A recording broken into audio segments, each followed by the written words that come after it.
అండి, నేను మీ లావణ్యని మేమందరం కలిసి ఇస్కాన్ టెంపుల్ చూడడానికి వెళ్తున్నాం. ఇప్పుడు టైం వచ్చేసి ఆఫ్టర్నూన్ 3:30 అయింది. మేము ట్రైన్ కోసం వెయిట్ చేస్తున్నాం మేమందరం.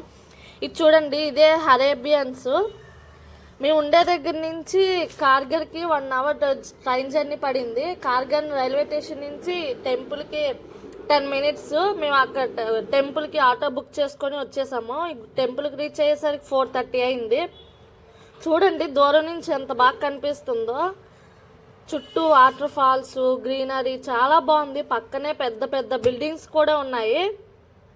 ఇక్కడికి ఈవినింగ్ వస్తే బాగుంటుందంట. ఈవినింగ్ నైట్ మేము ఆఫ్టర్నూన్ టైం వెళ్ళాం కదా, అప్పుడు కూడా బాగుంది. చాలా ఎక్కువ జనం ఉన్నారు. నేను ఫస్ట్ టైం మా హస్బెండ్ లేకుండా మా బాబుని తీసుకొని ఇంత లాంగ్ జర్నీ చేయడం ఇది ఒక ఎక్స్పీరియన్స్లా భలే అనిపించింది నాకు. ఫస్ట్ టైం కదా.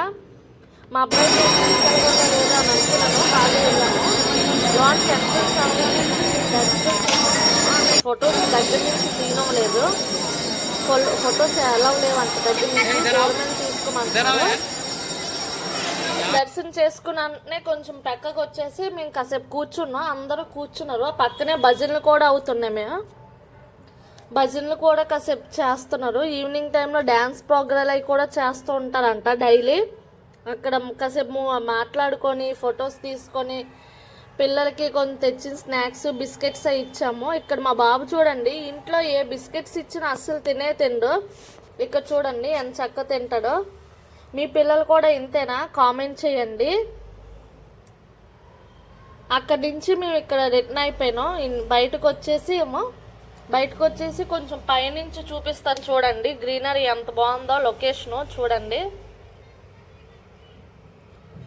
దీని కిందనే హోటల్స్ అయి ఉన్నాయి. కొంచెం ఏమైనా ఇక్కడ చూడండి, గుడిలో లోపలే ఒక గురూజీ విగ్రహం కూడా పెట్టారు అక్కడ. ఆ పక్కకే మేము వచ్చేసి కొంచెం ఇక్కడ మేము కాసేపు ఫొటోస్ అవి తీసుకొని ఇక్కడ పిల్లలు చూడండి ఆడుకుంటున్నారని కాసేపు మేము కూడా కూర్చున్నాము. ఆ పక్కనే చల్లగా ఉంది కదా, అందుకోసం మళ్ళీ ఎండలో తీసుకెళ్ళిపోతే ఇబ్బంది అని అక్కడి నుంచి దానికి పక్కనే ఇందాక వాటర్ ఫాల్స్ చూపించాను కదా, అక్కడ మేము చూడండి ఎంత బాగుంది. మేము రిటర్న్ వచ్చేసరికి ఆన్ కూడా చేశారు వాటర్ని. ఎంత బాగా వస్తున్నాయో. అక్కడ నుంచి కిందకు వచ్చేసి హోటల్స్ ఉన్నాయి. ఏమేమి తిందామని వెళ్ళాము. అక్కడ మేము సమోసా, వడాపావు అవి తినేసాము. మేమందరం కలిసి పిల్లలకు కూడా కొంచెమేసి తినిపించాము. మా బాబు ఏంటో తెలీదు, బయట అయితే అస్సలు తిండు. ఈరోజు అన్నీ తిన్నాడు. దారిలో మా ఇంటి దగ్గరలోనే దారిలో రోడ్డు అంటే వస్తుంటే చూడండి ఇక్కడ కుక్కలు కనిపిస్తాయి. చక్కగా ఆడుతున్నాడు. ఓకే.